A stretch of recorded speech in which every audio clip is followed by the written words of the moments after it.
যারা ভিডিওটি দেখছেন, খুবই গুরুত্বপূর্ণ একটা বার্তা। প্রত্যেকেই স্কিপ না করে ভিডিওটি দেখবেন এবং বেশি বেশি এই বার্তাটা প্রত্যেকের কাছে ছড়িয়ে দেন, বেশি বেশি করে শেয়ার করে দেন, যাতে সবাই জানতে পারে, সতর্ক হতে পারে। জানাদেরকে থানার পক্ষ থেকে যে সমস্ত মসজিদ কমিটির কাছে একটা নোটিশ দেওয়া হয়েছে, যেখানে শুধুমাত্র থানা থেকে একটা লিখিত এবং তার উপরে একটা স্টাম্প মেরে একটা নোটিশ টাইপের দেওয়া হয়েছে। এই নোটিশটি পাওয়ার পরে প্রত্যেকের কাছে আমি হাত জোড় করে অনুরোধ করছি, আপনারা কেউ নিজ হাতে মসজিদের মাইক কেউ খুলে নেবেন না। আমরা কেউই আইনের ঊর্ধ্বে নয়, আমরা প্রত্যেকেই আইনকে সম্মান করি, শ্রদ্ধা করি। আইনকে সম্মান করেই বলছি, এই যে নোটিশটি দেওয়া হয়েছে, এই নোটিশটি সম্পর্কে আগে আপনাকে জানতে হবে।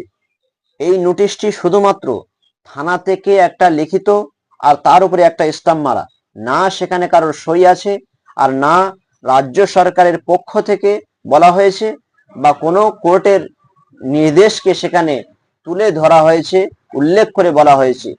সেখানে যে দুটো নির্দেশের কথা বলা হয়েছে, কোর্টের যে দুটো নির্দেশ সেখানে রয়েছে, সেটা কি, একটা পরিবেশ দূষণ আর শব্দ দূষণ, এই দুটো কথা বলা হয়েছে।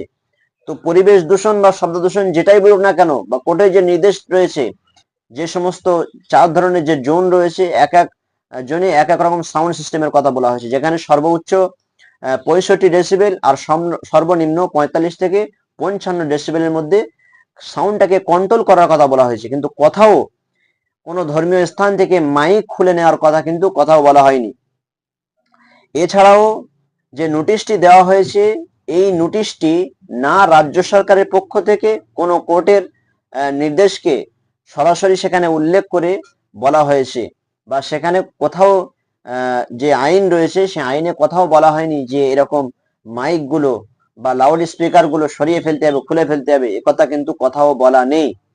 আর আরেকটা বিষয়, এটা একটা ধর্মীয় বিষয়, অনেক বড় একটা বিষয়। এইরকম একটা ধর্মীয় বিষয়ের উপরে যারা যখন হস্তক্ষেপ করছে, তো সেই ক্ষেত্রে থানা থেকে শুধুমাত্র একটা লিখিত, যেখানে একটা স্টাম্প মারা কাগজ, এই কাগজের ভিত্তিতে আমরা কিভাবে মসজিদের মাইকগুলোকে সরিয়ে নিতে পারি, বা এটা কিভাবে সম্ভব? এরকম একটা বড় বিষয়, যেখানে প্রত্যেকটা ধর্মপ্রিয় মানুষের ভাবাবেগ রয়েছে, সেই জায়গায় সরকারকে কোনো একটা সিদ্ধান্ত নিতে হলে অবশ্যই কোর্টের যে নির্দেশিকা সেটাকে উল্লেখ করে নোটিশ দেওয়া বা মানুষকে অবগত করার মাধ্যম দিয়ে এই বিষয়টা জানানো দরকার ছিল। যখন থানা থেকে আমাদেরকে ডাকা হয়েছিল, আমরা গিয়েছিলাম। তো যখন এই বার্তা আমাদের কাছে দেওয়া হয়েছিল, তখন আমরা প্রশ্ন করেছিলাম যে আপনারা মাইক খুলে ফেলার কথা বলছেন, এটা কিসের নির্দেশ? তো ওনারা বললো যে উপর থেকে নির্দেশ। শুধু এতটুকুই বলেছে, কিন্তু আমরা সেখানে বললাম যে আমরা মাইকের সাউন্ডটা কমিয়ে, যে কথা বলা হয়েছে যে 65 ডেসিবেল বা যে সমস্ত জুনে যেরকম সিস্টেমে রাখার কথা বলা হয়েছে, আমরা ঠিক সেই সিস্টেম অনুযায়ী আমরা সাউন্ডটাকে কমিয়ে রাখবো। কিন্তু তারা তাতে রাজি হয়নি, তারা বলেছে যে না, উপর থেকে নির্দেশ রয়েছে, খুলে ফেলতে হবে। তো আমরা বিভিন্নভাবে তাদেরকে বোঝানোর চেষ্টা করেছিলাম, কিন্তু শেষমেশ তারা বললো যে না, এগুলো খুলে ফেলতে হবে।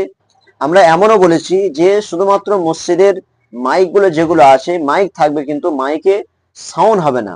মাইকগুলো শুধুমাত্র শো হিসেবে লাগানো থাকবে, কেননা এটা যদি খুলে ফেলা হয় তাহলে অনেক রকমের সমস্যার সৃষ্টি হতে পারে। তো সেজন্য মাইকগুলো লাগানো থাক, সাউন্ডটাকে আমরা কন্ট্রোল করি, সাউন্ড বাইরে যাবে না, এরকম আমরা বলেছিলাম। কিন্তু তাতেও প্রশাসনের যে আধিকারিক যারা আছেন, আমাদেরকে যারা ডেকেছিলেন, তারা এতেও রাজি হয়নি। তারা এমন বলেছে যে উপর থেকে আমাদের নির্দেশ, প্রত্যেক দিন আমাদেরকে আপডেট দিতে হচ্ছে যে কতগুলো মসজিদের বা কতগুলো মন্দিরের মাইক খোলা হয়েছে, তার যে পরিসংখ্যান বা তার আপডেট আমাদেরকে প্রত্যেক দিন দিতে হয়। সেই জন্য অবশ্যই আপনাদেরকে মাইকগুলো খুলে ফেলতে হবে। কিন্তু এই বিষয়টা নিয়ে আমাদেরকে সতর্ক হতে হবে। আমরা হাত জোড় করে আপনাদের কাছে অনুরোধ করছি, কেউ আপনারা নিজ হাতে মসজিদের মাইকগুলো খুলবেন না। এমন কোনো নির্দেশিকা মাইক খুলে নেওয়ার ব্যাপারে না কোর্টের থেকে আছে, না রাজ্য সরকারের পক্ষ থেকে কোনো অফিসিয়াল ভাবে কোর্টের নির্দেশ অনুযায়ী বলা হয়েছে। শুধুমাত্র থানা থেকে লিখিত একটা স্টাম্প দিয়ে, সেখানে কোনো সইও সেখানে নেই, এরকম ভাবে একটা নোটিশ দেওয়া হয়েছে। এর ভিত্তিতে আপনারা কেউ দয়া করে মসজিদের মাইকগুলো কেউ খুলে ফেলবেন না। যদি প্রশাসনের পক্ষ থেকে তারা যদি মসজিদের মাইকগুলোকে সরিয়ে ফেলে বা খুলে ফেলে, তাহলে আপনারা কেউ বিতর্কে জড়াবেন না। যারা মসজিদের মাইকগুলো খুলতে আসবে তাদেরকে চিহ্নিত করুন, তাদের কে ভিডিও করে ছবি করে রেখে দিন যে এই সমস্ত ব্যক্তি যারা এসেছিলেন পুলিশের পক্ষ থেকে বা থানার পক্ষ থেকে, প্রশাসনের পক্ষ থেকে, তারা এই কাজটা করে গেছে, তার একটা প্রুফ যেন আপনার কাছে থাকে। এতটুকুই আপনারা করে রাখতে পারেন, তাদের সঙ্গে কোনো বিতর্কে জড়ানোর দরকার নেই। ভিডিওটি বেশি বেশি করে শেয়ার করে দেন, সাধারণ মানুষ সতর্ক যাতে হতে পারে এবং মানুষের কাছে এই বার্তা যাতে পৌঁছে যায়। সকলে ভালো থাকবেন।